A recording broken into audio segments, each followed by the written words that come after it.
A little bit about the inspiration and where this story came from for you. There's a number of different inspirations for the film. One of them is that I went on a pub crawl when I was 19. The drinking age in the UK is 18, it's worth pointing out, but I did this pub crawl when I was 19 and I never finished it, and it ended spectacularly messily. So I think the lack of closure on that has led 20 years later to this movie. So there was that experience, and then there's the experience of going back home after a long period of time and finding that it changed without you, and that bittersweet feeling. So it's something the whole film is essentially about when you go home and you're alienated. I'm from a small town, I get it. And then, this is the third time you've worked with Nick and Simon.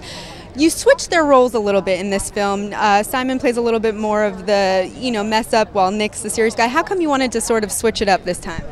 I think their characters in the three different movies are all different, and I think it was just something that was a natural progression that Simon had played, like the everyman in the first one, the straight man in the second one, and here, he gets to play the wild man.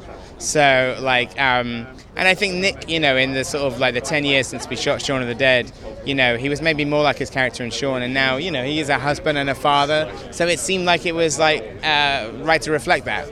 Natural progression. Yeah. And then, the movie starts out, you think it's just kind of a bunch of buddies reuniting and drinking and having a good time, and then it comes the sci-fi element of it. Why did you want to tie that whole storyline into this? Well, just because it was something that was very sort of personal to us. It felt like, we're of the same age as the characters, so the idea of doing a film about that and about 5 friends, 4 of whom are grown-ups and one who wants to be 18 again, and what terrible things happen when he tries to turn back the clock. And I mean, for me, at first it was about the friends reuniting, but then it was kind of like fighting for the world. What do you want audiences to really take away when they see this film?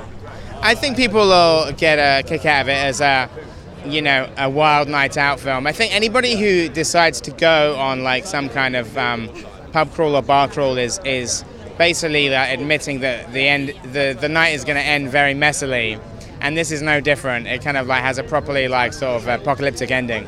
And then the end of a trilogy. What is next for you? I'm going off to do a movie without Simon and Nick, but I hope in the future that we'll get to make another one together, because it's like working with your best friends, so I don't want to lose that. Thank you so much. Thank you.